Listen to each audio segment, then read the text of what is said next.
Donc, alors, ici, ce qu'on fait très souvent avec ça, c'est très simple, hein. Donc, ici, avec cet outil, vous allez ouvrir un dossier, donc Open Folder, ouvrir un dossier, et donc,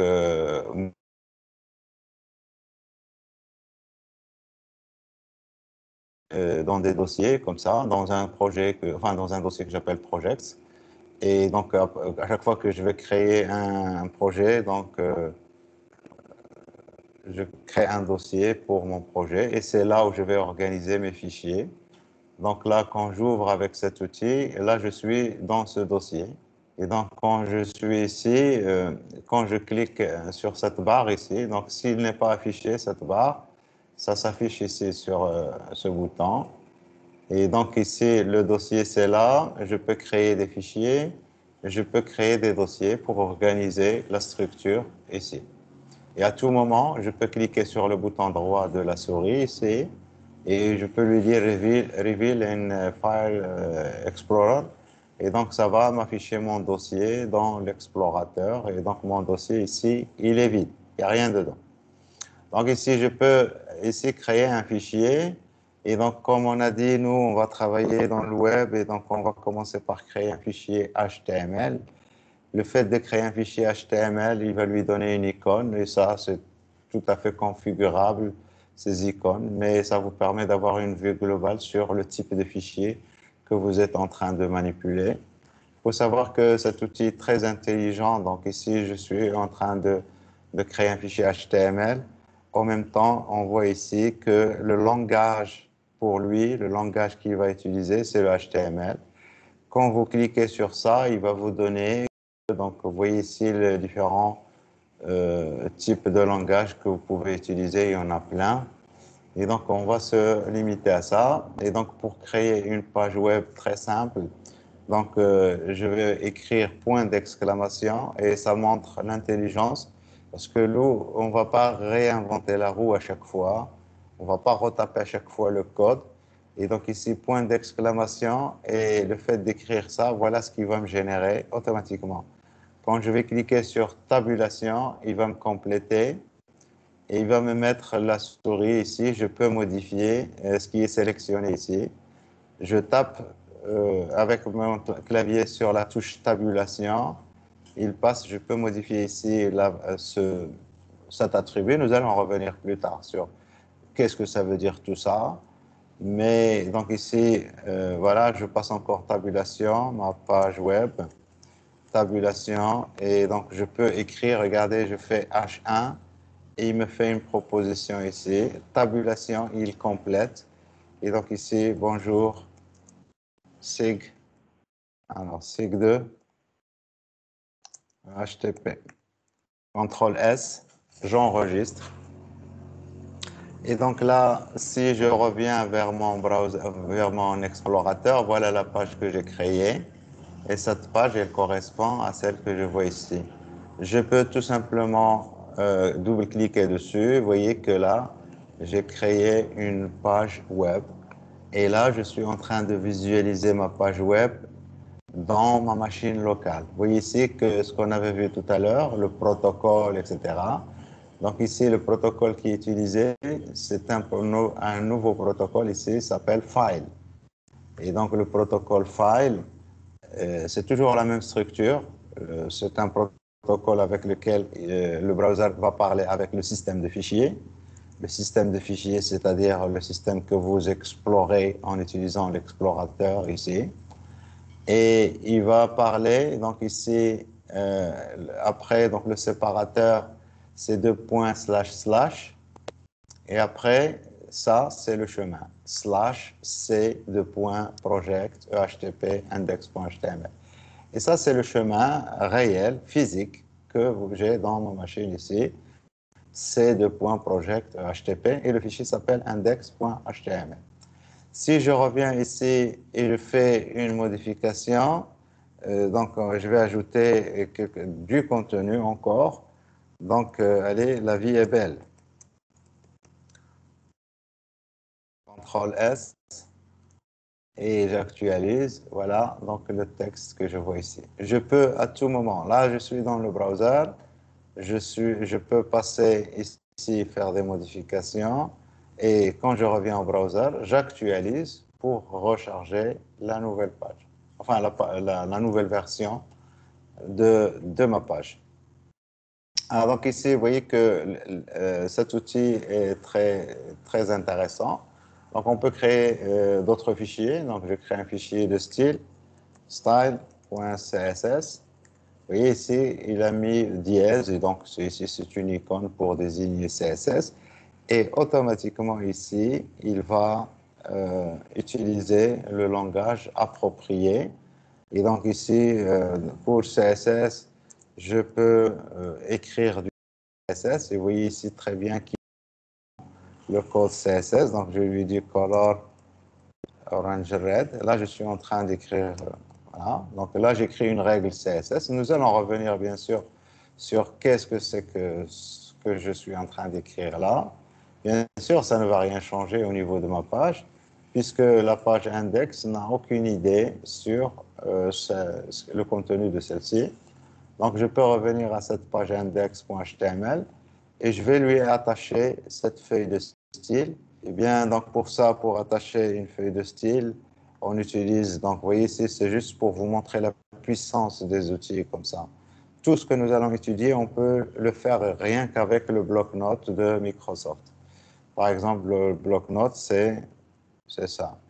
Mais vous allez avoir la vie très dure parce qu'il faut carrément écrire toutes les balises comme ça, slash, HTML, et ça. Vous n'allez pas vous en sortir et ça va vous coûter très cher surtout au niveau du temps.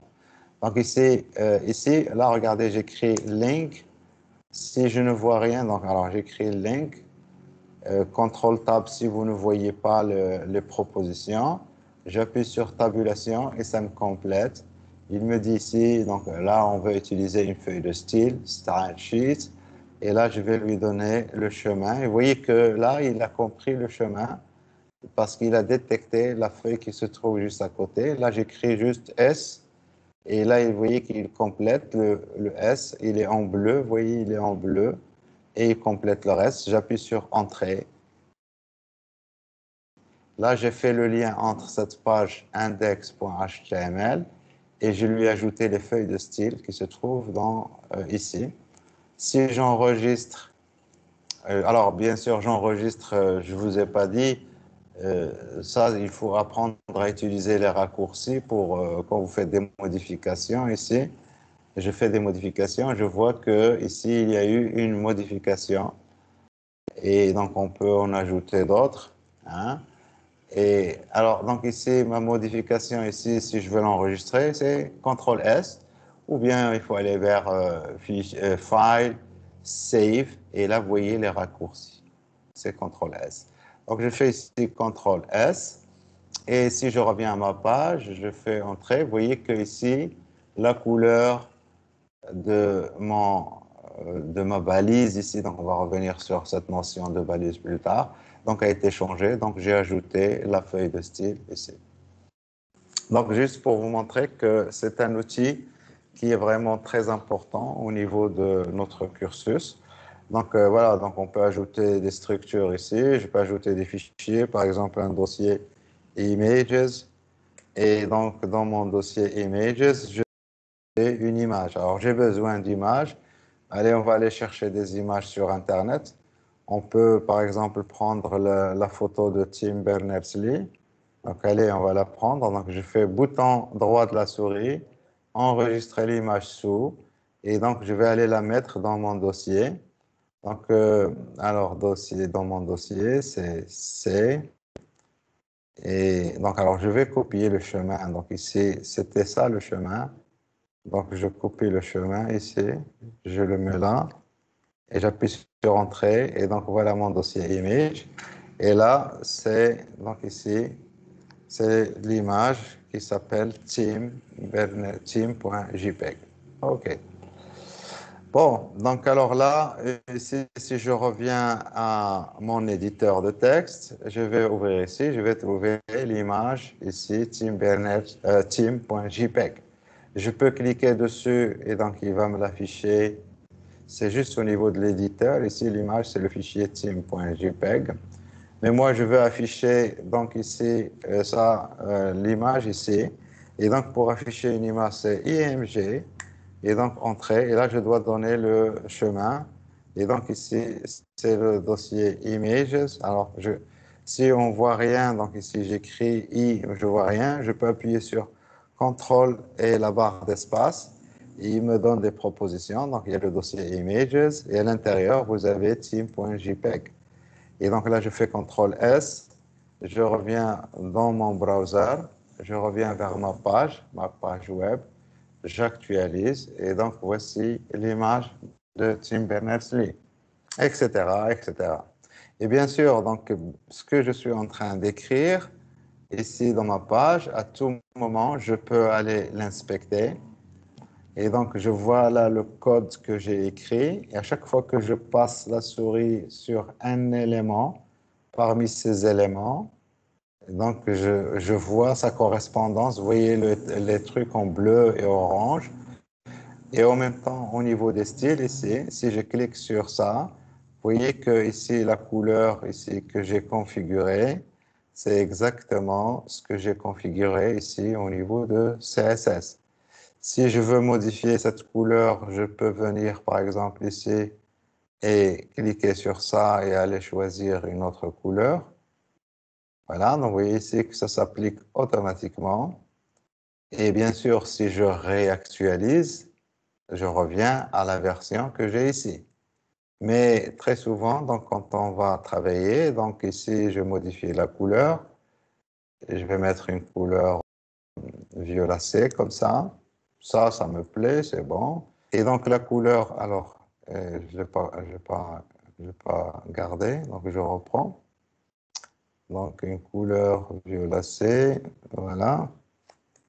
Et donc je fais entrer. Et donc ici, la couleur que j'ai, il a un code. Je peux carrément, tout simplement, copier, CTRL-C, et venir ici, et faire ici, sélectionner tout ça, CTRL-V. Et là, je mets le code de la couleur. Bien sûr, ces codes de couleur, nous allons y revenir plus tard pour comprendre.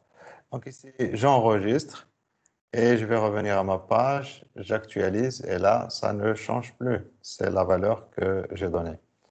De la même manière, donc on peut ajouter des styles aux différents éléments, etc. Donc ça, c'est des choses auxquelles on va revenir plus tard.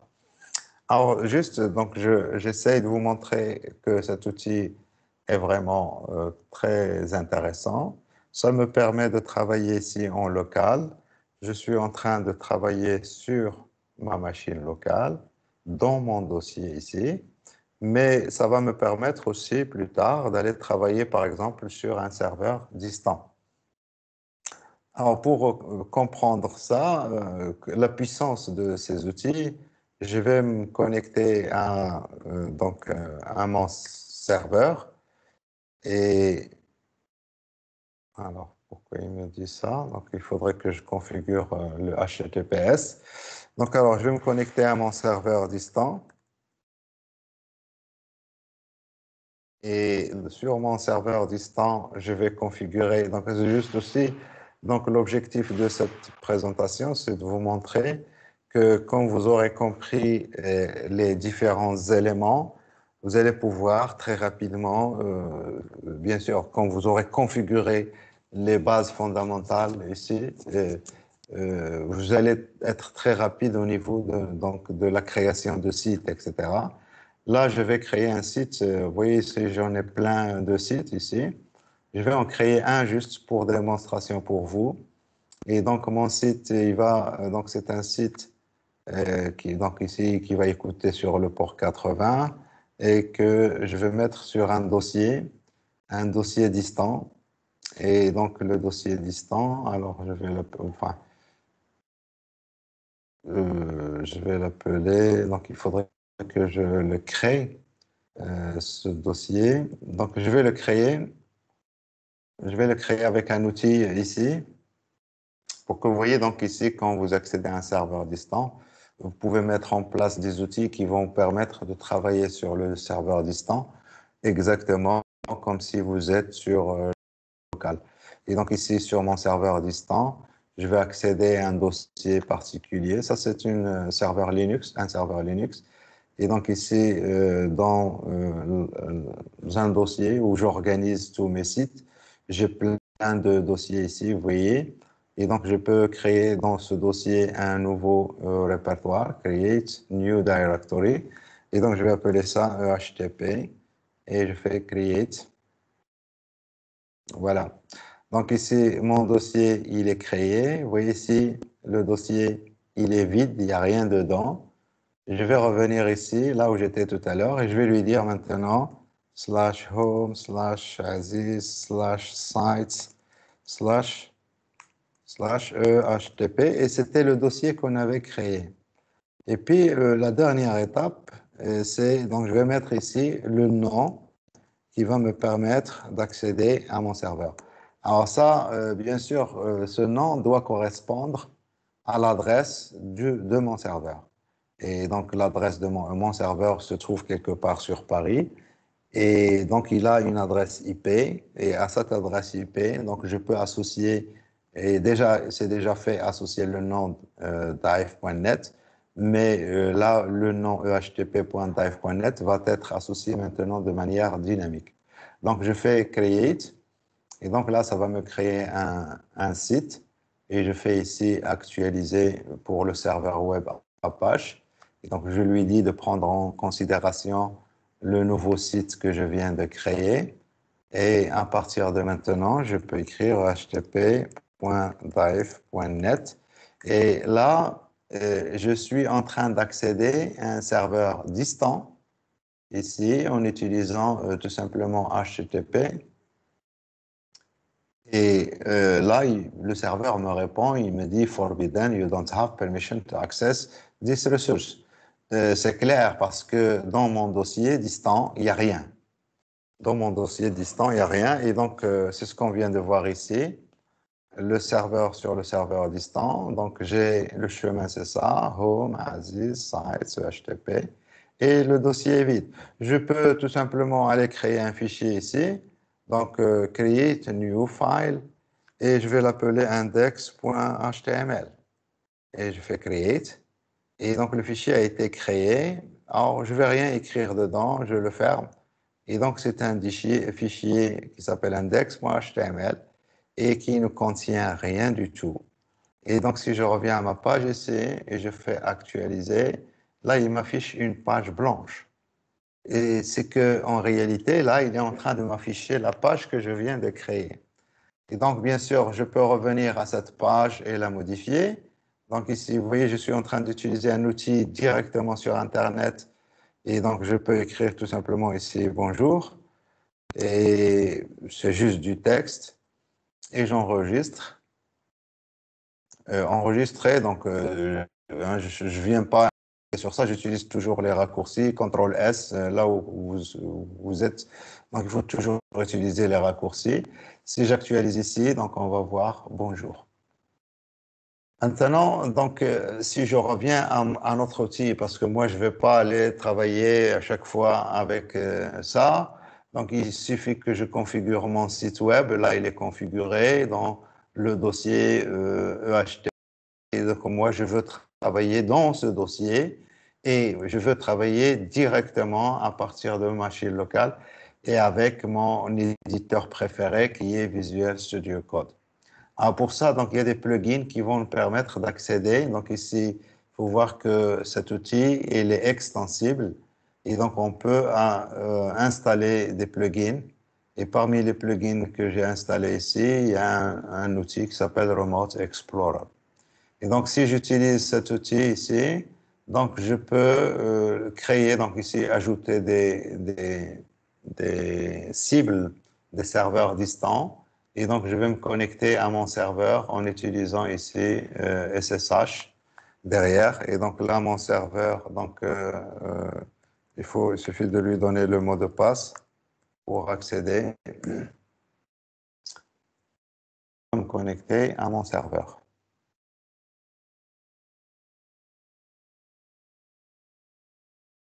Bien sûr, donc je me connecte à mon serveur Dive.net. Alors ici, si j'affiche ici, ben, il n'y a aucun dossier qui est ouvert. Je lui dis d'ouvrir un dossier.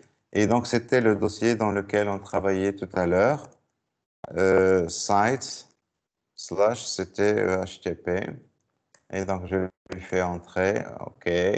Et donc là, on va voir notre fichier. Alors, donc, bien sûr, il faut, à chaque fois qu'on change de dossier, par sécurité, il va me demander de donner le mot de passe.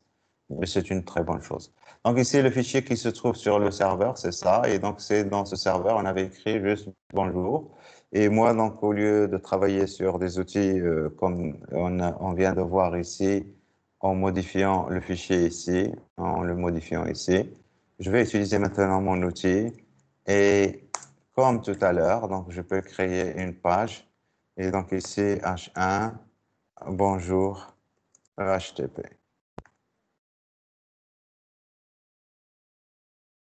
Voilà, donc ici j'enregistre. Si je reviens à mon browser ici, donc vous voyez ici, bonjour HTTP. Et s'il vous plaît, essayez de chez vous, essayez d'accéder à cette page et confirmez-moi que vous accédez vous aussi. Sûr.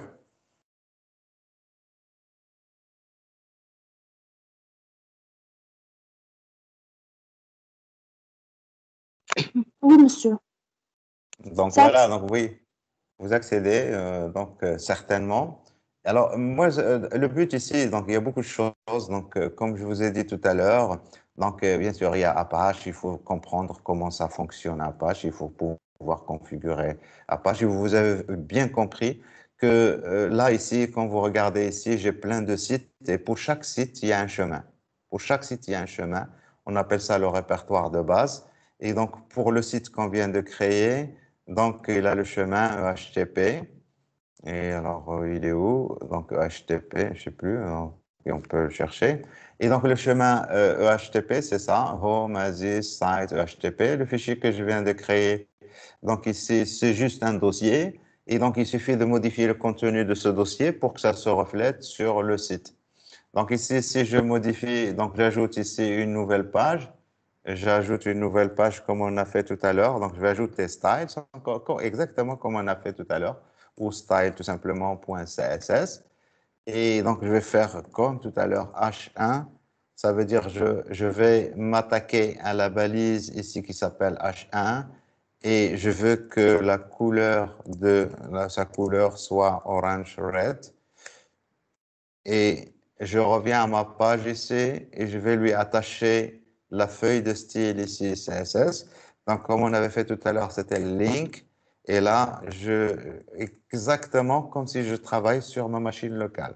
Et donc ici, si je reviens ici et j'actualise, vous voyez que ça s'est appliqué. Et si je reviens à la vision globale, donc ici de mon serveur, donc je vais faire actualiser ici et on va voir le fichier style.css logiquement qui devrait apparaître. Alors, je suis sur HTTP, voilà, style.css. Et bien sûr, je peux à tout moment l'éditer si je veux directement sur le serveur.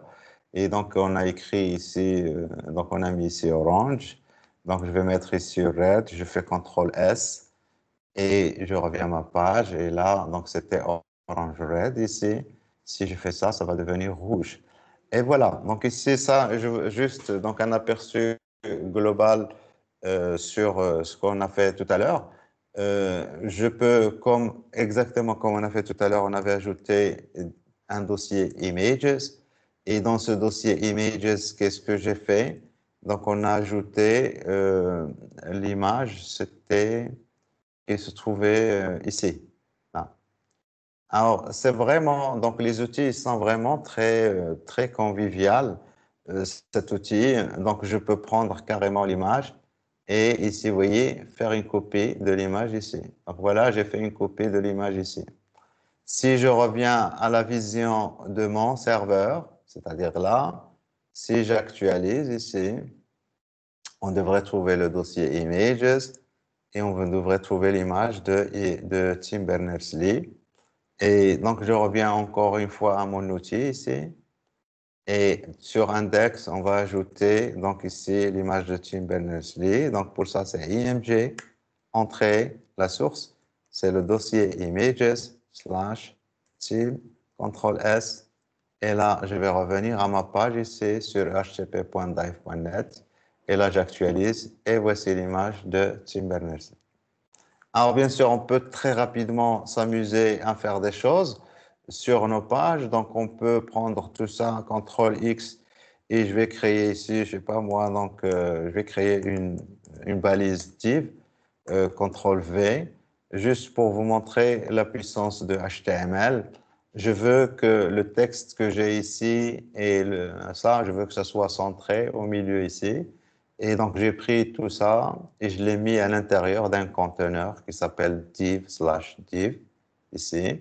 Je peux revenir maintenant au style ici, lui dire, je veux que au niveau de la div, je vais lui dire, je sais pas moi, donc ici, texte, align. Et c'est très intuitif ce qu'on est en train de voir ici. CTRL S, je reviens ici, j'actualise. Vous voyez que j'ai centré ça. Et je l'ai centré grâce à quoi? Je l'ai centré parce que je l'ai mis dans un conteneur. Et le conteneur ici, c'est cette div-là. Et je lui dis à cette div de me centrer tout le contenu qui est dedans. Et j'ai fait ça uniquement grâce à ça. Et je pense que c'est très intuitif. Div, ça veut dire je suis en train de parler à une balise, une entité qui s'appelle div. Et vous voyez ici que c'est auto-explicatif tout ça. Text align, c'est aligner le texte. Et je lui dis ici de le centrer, comme je peux lui dire de le mettre à droite. Et donc j'actualise ici et il va le mettre tout à fait à droite. Voilà, donc ici c'est juste encore une petite séquence pour vous montrer la puissance du web et qu'au final, tout ça, moi j'essaye de vous montrer que le but final, c'est que tout ça, ça doit devenir pour vous quelque chose de simple, quelque chose de simple. Et non pas, il ne faut pas voir ça comme quelque chose de très compliqué. Vous allez toujours avoir, à la base, c'est des choses qui commencent avec une page comme ça, à laquelle on va ajouter des choses, etc. Mais au final, si vous comprenez les b.a-ba de tout ça, vous allez pouvoir revenir à des sites. Par exemple, si je viens ici et je fais ici afficher le code source de cette page, quand vous allez voir ça, vous allez dire, mais mon Dieu, qu'est-ce que c'est que tout ça? Est-ce que je dois apprendre tout ça? Et donc, on va avoir peur. Comment on va faire pour écrire tout ça? Mais en réalité, derrière tout ça, c'est quelque chose de très, très simple et qui, à la base, commence par des écritures très simples et une gestion de fichiers qui est très simple aussi. Et voilà. Donc, alors, je vais clôturer donc cette séquence. Le but de la séquence, c'est pas de vous montrer la puissance de HTML ou de CSS ou quoi d'autre, mais donc de vous donner un avant-goût de l'utilisation de cet outil qui est formidable et qui va nous accompagner durant tout ce cursus. Et donc pour cela, j'aimerais bien que tout le monde l'aurait installé d'ici la semaine prochaine parce qu'on va commencer à l'utiliser de manière intensive. Bien sûr, ici, je vous ai fait la démo de l'utilisation même sur un serveur distant, mais nous, vous surtout, vous allez utiliser ça en local. Et je vous ai montré cette séquence comme ça, puisqu'on est en train de travailler à distance. Quand moi, je crée des choses ici, peut-être je vais le faire on va le faire dans le même dossier qu'on est en train de voir ici et qui correspond à ce fichier. Et donc, vous allez à tout moment pouvoir inspecter pour voir de chez vous, pour voir ce que j'ai fait. Et aussi, vous pouvez aller faire afficher le code source pour voir le code source. Et bien sûr, vous pouvez prendre le code source, le copier et l'ajouter dans votre page. D'accord? Alors, bien sûr, ici, c'est pas exactement le code source que j'ai dans ma machine, que j'ai écrit sur mon serveur. Vous pouvez voir ici qu'il y a des choses que moi, j'ai pas ajoutées. Et ça, c'est un truc qui est injecté automatiquement ici par mon, comment ça s'appelle, mon antivirus ici, Kaspersky. Et donc, il injecte du JavaScript dans toutes les pages auxquelles j'accède. Comme ça, il va pouvoir surveiller les pages. Alors, surveiller, j'espère qu'il surveille dans le bon sens du terme Sinon, il peut m'espionner s'il le veut, hein. Donc, sur tout mon comportement, grâce à ce script qu'il injecte ici, donc il peut savoir à quelle page, quelles sont les pages que je visite et quel est le contenu de cette page. Alors, donc, je clôture donc l'enregistrement pour qu'il soit pas trop chargé. Donc, arrêtez l'enregistrement.